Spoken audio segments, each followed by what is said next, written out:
There is an organization, and there are organizations out there that do incredible stuff behind the scenes for humanity. There are branches in every major city around the world. The latest numbers, there are roughly 8,400 initiated agents around the world. It's not something you can apply to. It's not something you can Google. So do extraterrestrials exist? Absolutely. Do they work with TLS? Yes. Extraterrestrial life is here for one very specific thing that most of us are lacking right now. They have people in the Pentagon. You can call them infiltrators for the good. There's one head of the organization. He's a Japanese man. The man is 600 and something years old. But he said, I'm going to let you know that if you make this decision, your life is going to change forever. Nothing's going to be the same. You're going to lose a lot of friends. You may gain a lot of new people, and you're going to have to deal with that. Are you prepared for something like that?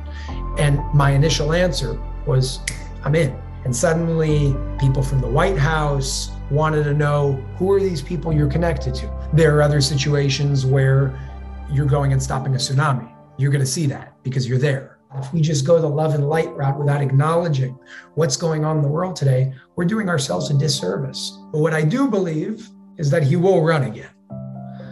And what I'm very excited for is to see how this next phase of elections runs, because it's about to get real interesting. We are moving out of the paradigm of the authoritarian society that we're in. This isn't somebody telling you, good, you did good, you're ready now. That's not what this is about. All I'm going to tell you is make sure that you use your discernment and understand, and always ask yourself, what is the call to action? What are they asking me to do?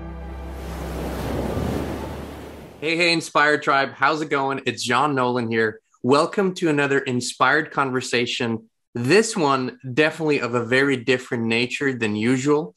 But this is kind of the whole idea behind Inspired and behind expanding, is that we have to always expand our minds. So today, please welcome with me, Jason Shurka. Thank you so much for joining us today. Thank you, John, for having me. Jason, for the past years, you have been making the rounds on the internet and in the physical world, talking about a topic that was never discussed before, a top secret organization that you penned, the spiritual CIA.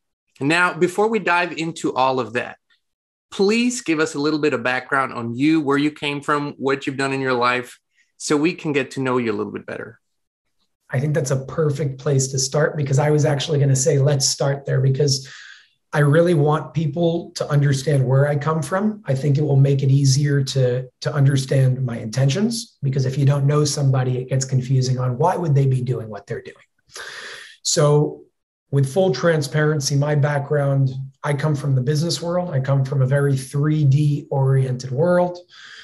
I'm a young guy, born and raised in New York, went to school for real estate development. I actually come from a real estate family, so that's all I knew growing up. My supposed destiny, until I changed course, was to take over the family business. Commercial real estate, international, all around the world. Everything was set. Everything was great. I'm not going to say that real estate was my passion, because it's not, but it is something that was working, and it's something that was working really well. And I share that because I really want people to understand, and I want to dissolve the possible intention in anybody's mind of why I'm doing what I'm doing.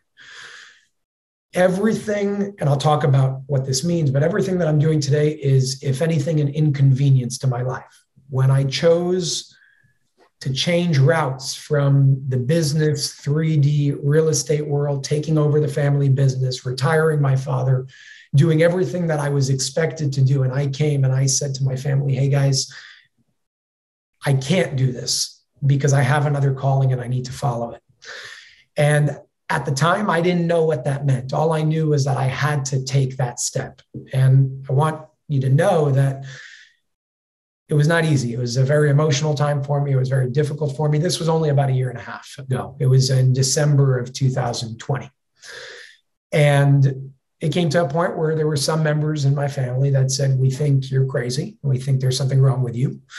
And we may not really trust you with our money to do what we expected you to do in the first place. And that hurt. That hurt because it was like there was so much leading up to, you're taking over, you're doing this. And of course, I decided to go a different route. But I share that just so everybody understands that what I'm doing today, I don't need to do. What I'm doing today is not convenient for me to do. What I'm doing today is very different from what I thought I would be doing my whole life. But I'm doing it because I love it. I'm doing it because it fulfills why I believe that I'm here. And I understand that a lot of the things that I speak about, many people in the world are not ready to hear, and that's okay. My intention is not to convince, it's not to persuade you. It's simply to share, it's to be a messenger in what you choose to do with that information that you're going to hear here and that you may hear anywhere else on interviews that I've been. It's completely up to you with what you want to do with that information, up to you and your own free will. So I just want to set that foundation of that's where I come from. A lot of things happened over the past year and a half, and I'm grateful for it. It's not easy, but I wouldn't change anything if I could go back, because it's what I would call fulfilling the purpose of why I came here in the first place. So before we go into that and go into the depths of the information, which is a lot of ground to cover, there's one thing that is, again, different about this interview is usually we approach our guests and, we ask them if they want to come on the show and all of that. This time it was the other way around. You actually approached us and we had a conversation leading up to this interview and kind of got to know each other a little bit. But why did you approach us? Why did you feel it was important to come on here and have this interview? A few weeks ago, maybe even less, I started getting, and I'm not kidding, John, hundreds of emails and messages a day about, have you heard about Guardians of the Looking Glass? You have to check this video out. You got to look at what's going on. Is this related to TLS? We'll speak about what TLS is. Is this related to the work that you're doing? What's going on? So many questions. And I was like, what's going on? And the first 10-minute messages, 20, 30, 40, I'm just like, whatever. Okay. Not sure what this is. And then I saw it so often, every single day, every live that I went on, every time I opened my email, I saw something directing me towards the video that you did, with that interview that you did on your channel. Never heard about your channel before, started digging a little deeper on the surface. And before I didn't watch, but once I reached out to you, I didn't look at all your other videos. I felt that there was something that needed to be spoken about.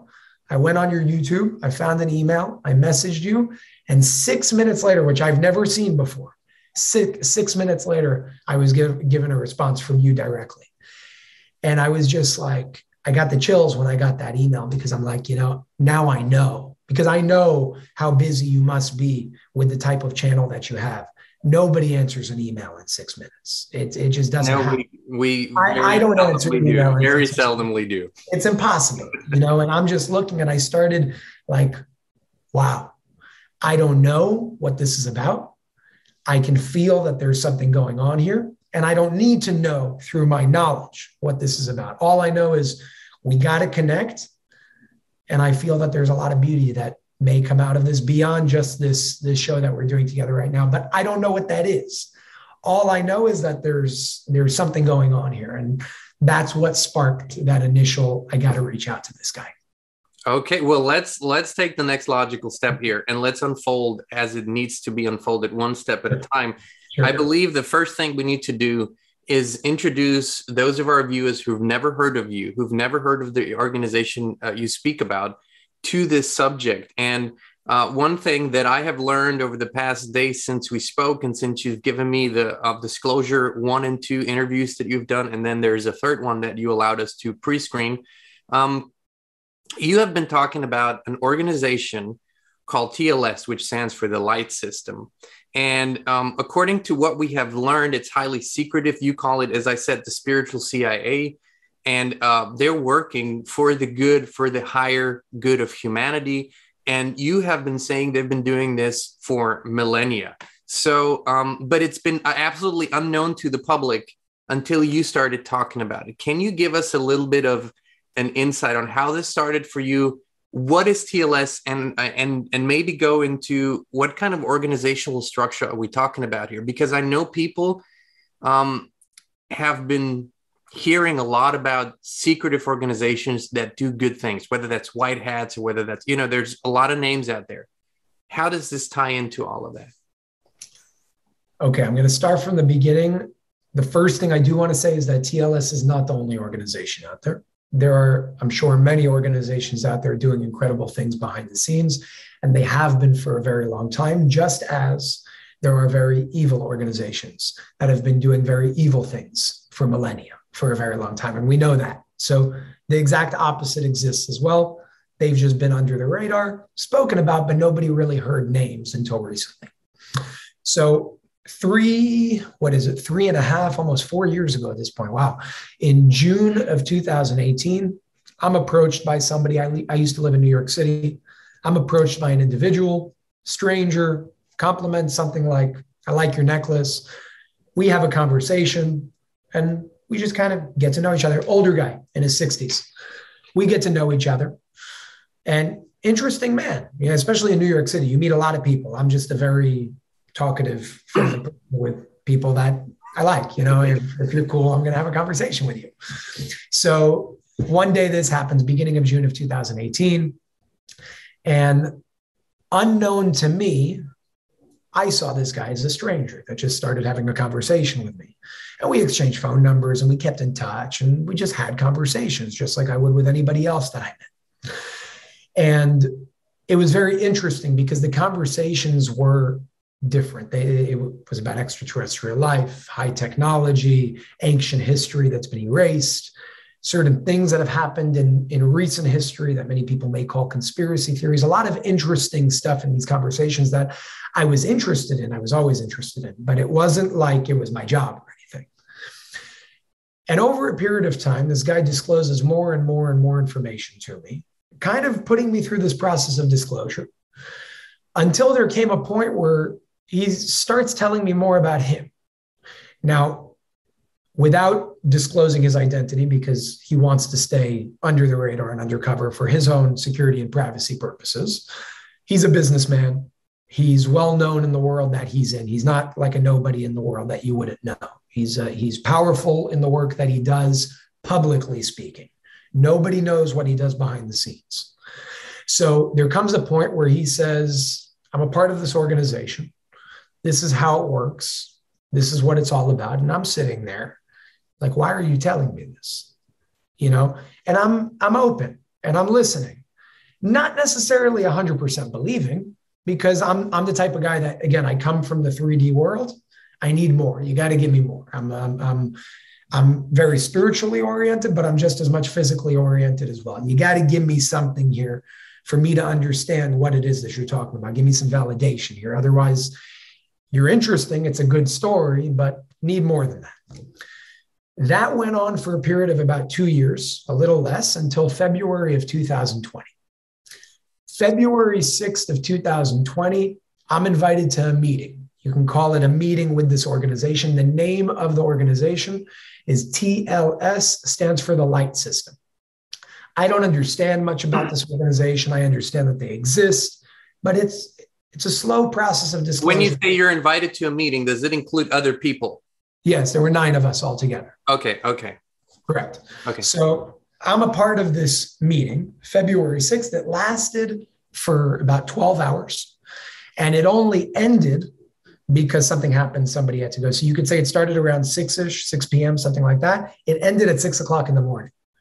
I didn't even know what time it was because of the things that were going on in this meeting. It was unbelievable stuff. What I can tell you is that everything that I went through over those 12 hours gave me pretty much everything that I needed to understand that everything that I've been told over the past year and a half is 100% legit. And from there, it only went upwards. So when you say, I'm sorry, when you say 9 of you total, were all of them initiated members of TLS, and you were the only non-member? Not all of them. No. Okay. No. Let me think. 3 of them are initiated. 2 of them work directly with TLS, but they're not initiated because they choose not to be, which we'll talk about, not including me. And then me and the other, I guess 4 or whatever that leaves us with, are not initiated, but affiliated, if you want to call them. Okay. Now let me go into TLS for a second so people understand what it is that we're talking about. Again, I understand that what you may hear sound crazy. All I ask you is to keep an open mind, an open heart, do what you want with that information. I'm speaking from experience over here, not just somebody that told me something. There is an organization, and there are organizations out there that do incredible stuff behind the scenes for humanity, spiritually oriented, physically oriented as well. So I'm not speaking about intangible organizations that work in different realms. I'm speaking about physical organizations that are tangible that also work in different non-tangible realms that we would call. Meaning, there are branches in every major city around the world.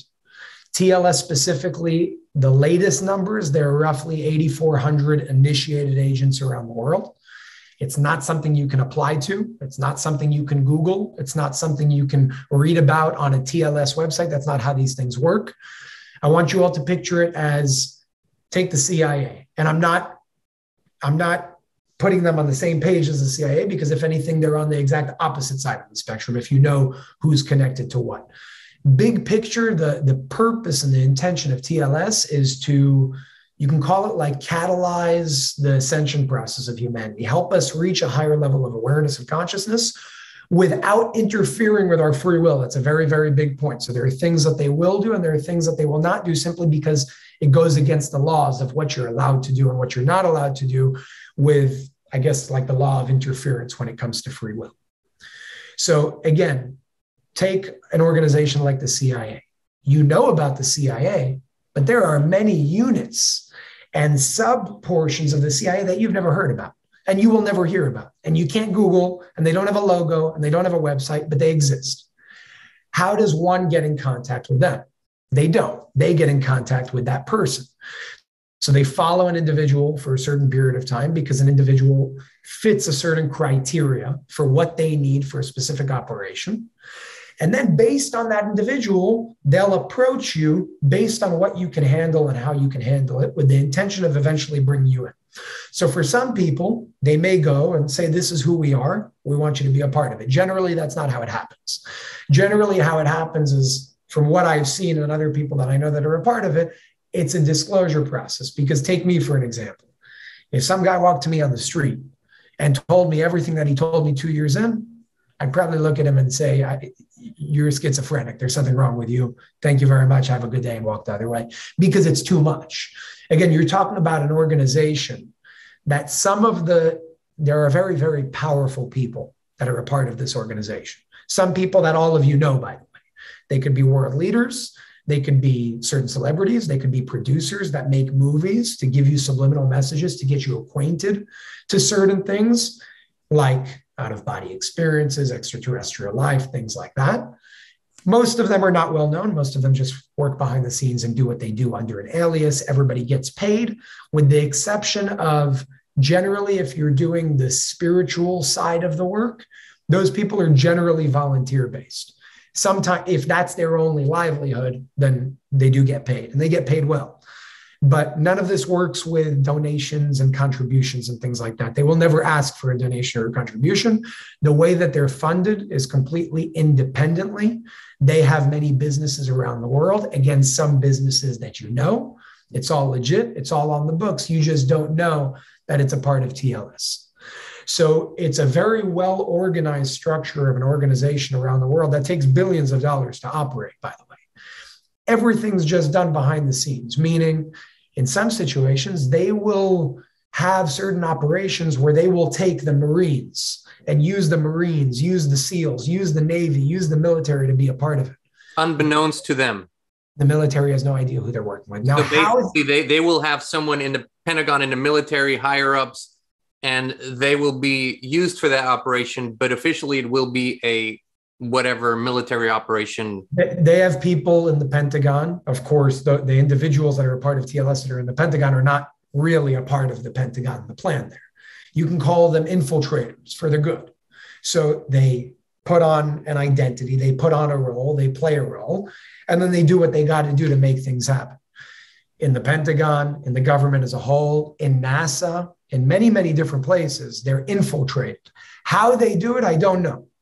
But I've seen them do incredible things where it's like, it's beyond comprehension. Not the last thing I want to explain when it comes to TLS in regards to how they're built and what they do is, and this may sound crazy to some people, you're not just talking about human beings that are a part of this. There are extraterrestrials among us. Pretty sure most of us probably understand that at this point, because it's been even acknowledged by the dark side. The only thing that the dark side says is they're here to kill you and murder you. And now the Pentagon is coming out with radiation burns and unaccounted for pregnancies and all those things. Specifically in this month of April, a lot of those headlines have been coming out to make us fear something that may not actually exist in the way that they explain.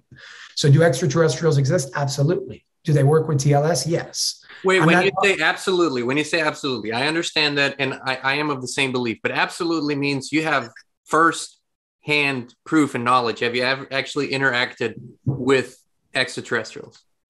As I said before we started recording this interview, I'm not able to speak about my first-hand experience. It's against what I'm allowed to do. What I can tell you, and do what you want with what I'm saying, is there are individuals as extraterrestrials in New York City. I've lived in New York City, and I was affiliated with them at the time in terms of TLS.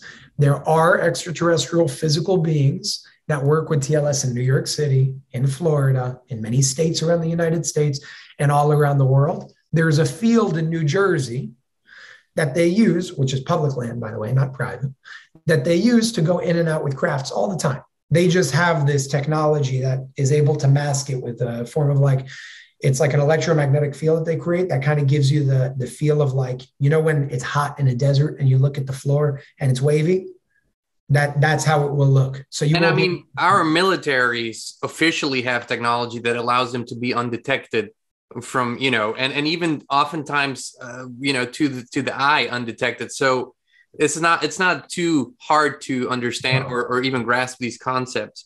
But I did interrupt just because I wanted to. Okay, so you gave the answer you could give. Okay, please carry on. So, but I will say that again, they work with them. They work with them for good purposes. And if you want to go super big picture, I don't know if you want to go down this rabbit hole or not. Extraterrestrial life is here not to invade you and kill you and hurt you. If they were, they would have done it a very long time ago. Extraterrestrial life is here for one very specific thing that most of us are lacking right now, which TLS is trying to bring to the people. And that's called universal awareness. Universal awareness, I'm sure many of you have heard about it. Oneness, coming together. We are all one. We all come from the same place, and we all go back to the same place, beyond religion, beyond those identities and labels. Extraterrestrial life right now is not just advanced technologically speaking, they're advanced spiritually speaking. And they understand, just as we understand, if you have an infection in your pinky toe as a human being in your physical body, you're going to do something about it, even though it's far away from your brain, because it's a part of you. That's how they operate in the universe as a whole. It doesn't matter if something is 1 trillion light years away. We are one life. We are one unit.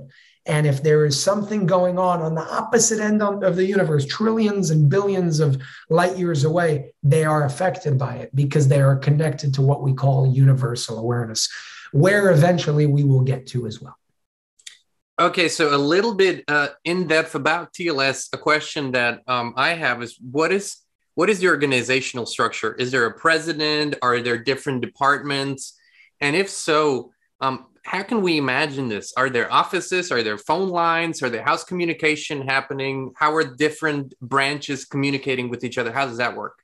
Okay, so they call them chapters. They don't call them branches. They call them chapters. There's a New York chapter. There's a Los Angeles chapter. There's a chapter all around the world in major places around the world.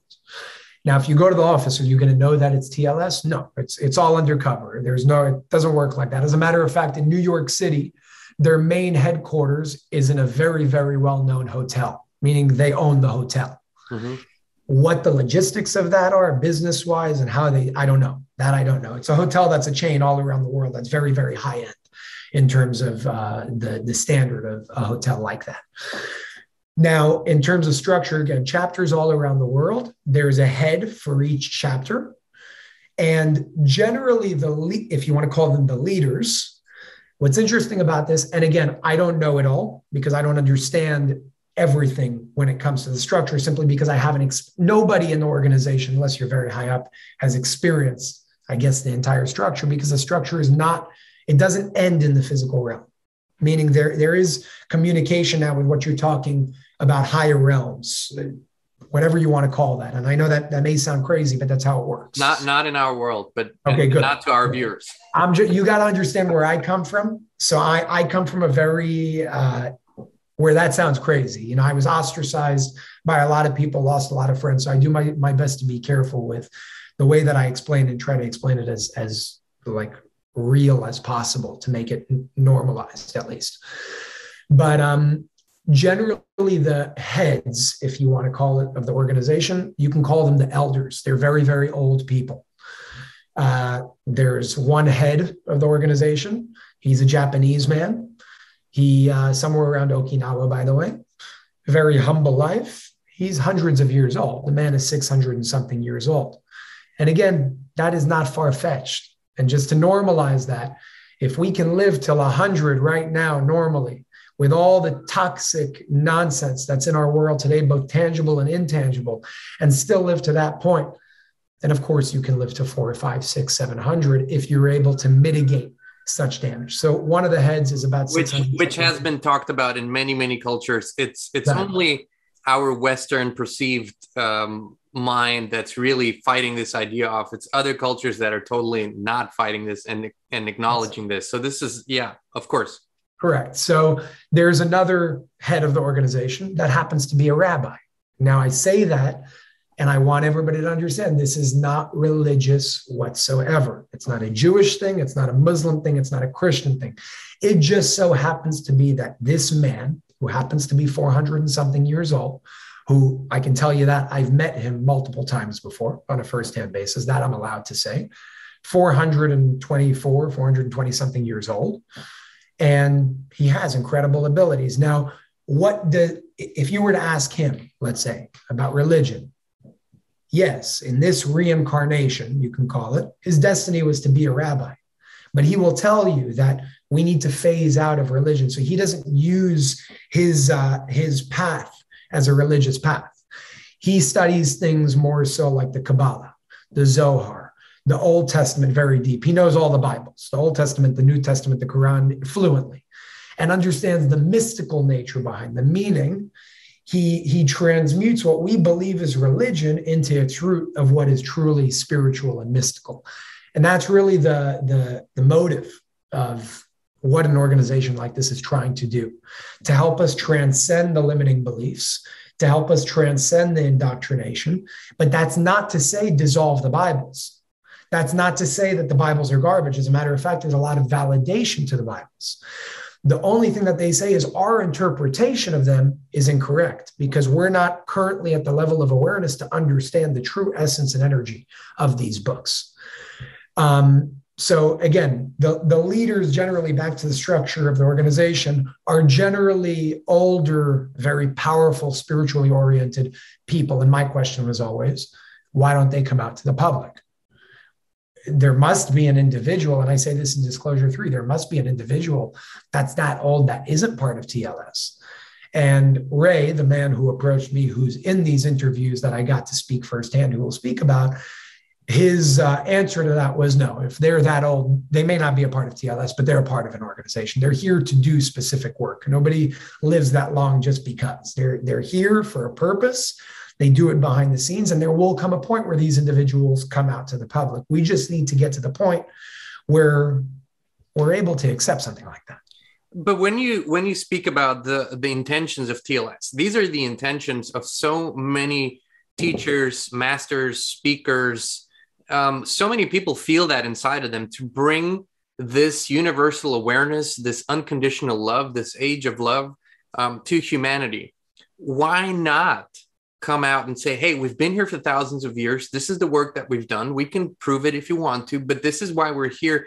Wouldn't that accelerate the process greatly and still not interfere with the free will of people saying, hey, yes, I can either subscribe to it or not? What do you think we're doing right here on this show? I understand that. Here's the skepticism that I know people have is there's one guy that's you, one guy that's coming out that's telling us this whole story. I can't go to a second or a third or a fourth place to verify any of it other than the intention, which is verifiable because we all feel it. So that to me is absolutely a no-brainer. We all feel this, or so many people feel this, at least if they're only a little bit turned on in their hearts. But what I hear from the questions that I hear coming through the ether are, why not 10 spokespeople? Why not 15? Why not make it beyond the shadow of a doubt that this is a legitimate, authentic, real organization that's been around? Why this way? I don't have answers to that question because I don't know. That's what they chose to do. That's how they chose to do it. Just so you understand the history. They already wanted to come out in 2010 with the man who originally approached me. We call him Ray. That's not his real name. Ray chose not to. Now, if Ray chose to do that at that time, would things look differently today, 12 years later? Perhaps. I don't know. What I do know is that this is how it happened. In that meeting on February 6th of 2020, one of the heads of the organization instructed or ordered, or whatever you want to call it, Ray to document this thing called the Pyramid Code. And he said, you're going to give everybody this document. Everybody in this meeting is going to get this document after you write it. I got that document 4 months later in June. I read it. Very, very powerful stuff. Changed my life, and I wanted to share it with the world. Ray is not in favor of publicity. He doesn't like it. He doesn't want to be the person that puts it out, and that's his free will. TLS wants him to. He chose not to. They're not going to force him because that's not how they work. So at that point, I was going back and forth with Ray for a while and the organization. I was going back and forth and saying, like, what the hell? Hold on. When you say with the organization, so do you have direct access to initiated members? Yes. At your will, you can pick up the phone, or you go to a certain place, or how you do have that? Yes. Okay. No, Ray's not the only person that I speak to in the organization. I have access to other people in the organization. Correct. As Ray even says in Disclosure 3, where I asked him a question, and he said, I'm not the one to answer that. You have your access. Go ask. So yes. I was gonna touch on that because that was the first time in those 3 interviews, and we're not gonna, of course, go into the depths of Disclosure 3. You can all watch it in a few days, but that's literally what he said 2 or 3 times. You have access, go ask them. And we'll talk about Ray a little bit more and about the Disclosure interviews. Yes. So again, just to give the brief history of how this came to fruition, why, I don't know. I can't answer your question. I don't know. But when I kept going back and forth with him and them, I'm like, we got to put this out. We're not putting this out. And they wanted it to go out, and I wanted it to go out, and he didn't want to do it. So he came back to me a few weeks later and he said, listen, you want to put this out so bad? No problem. You're going to be the one to publish it. You're going to take my name out of it. You're going to say written by anonymous. You're going to change the names in that document to cover everybody else's identity with the exception of mine, because I appear in the document, and the rabbi, because there's a rabbi's name that appears in the document, the old man that I just told you about. And you're going to be the one to put it out. But he said, I'm going to let you know that if you make this decision, your life is going to change forever. Nothing's going to be the same. You're going to lose a lot of friends. You may gain a lot of new people, but you're going to lose a lot of friends. Your family is going to look at you like you're crazy, and you're going to have to deal with that. Are you prepared for something like that? And my initial answer was, I'm in. Because what kind of person would I be if I said no to the very thing that I was trying to push him to do? So I said, no problem. So now I said, listen, you guys have all the connections in the world. I'll do it. I don't mind, but put me on all the channels. Give me the reach that needs to be. I don't have a following at the time. I don't have a following. I don't have any of that. I don't have a platform. How am I supposed to get this out? And you know what their answer was, John? They said, you're on your own. You're going to figure it out. And it pissed me off and it frustrated me. And I didn't understand why they did that at the time. But I'll tell you what happened. And if I can go back, I would do it all the same. They were right.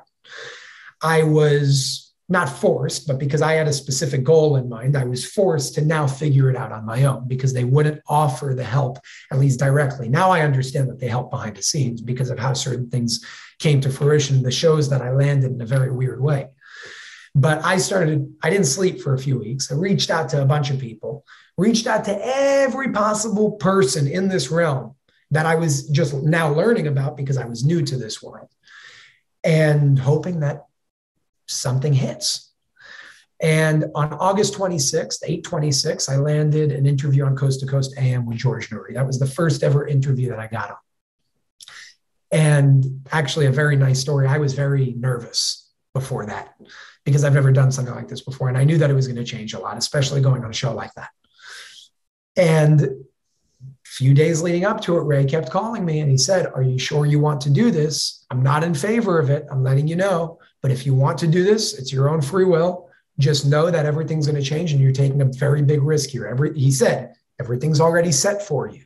You got the family business. You don't have to do this, but I can't stop you if this is what you want to do." And I exercised my free will and I said, "I'm going to do it." 30 minutes before the interview, this is just a fun, nice story on the way. 30 minutes before the interview is at 3 a.m. because it's an overnight radio show. 30 minutes before the interview, I go out and I'm freaking out. I've never done this before.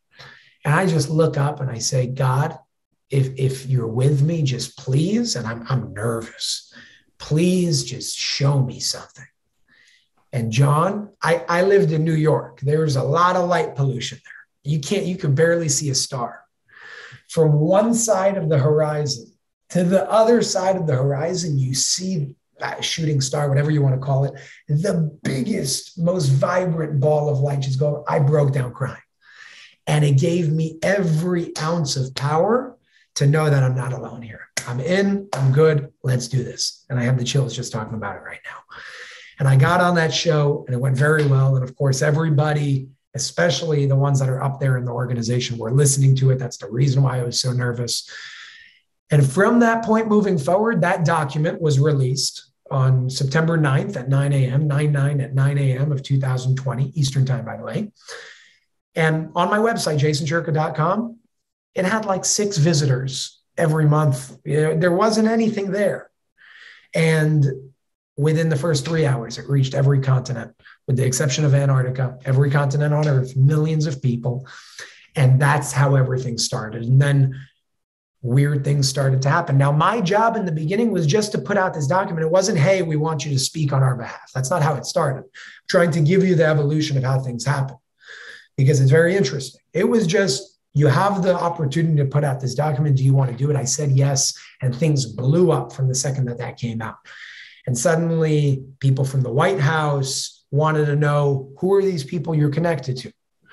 Suddenly certain individuals. You actually had people reach out to you from government? I had certain individuals from, I don't want to say names because it's not nice, but certain individuals from the Trump family, while he was in presidency, sleeping. Okay, this is where we had to make a cut in the interview. Unfortunately, in this day and age, not all information can freely be shared on all platforms. However, we want you to watch the rest of the interview. It is really bombshell in many ways. Beautiful, inspiring, revealing, expansive. From here on out, even more.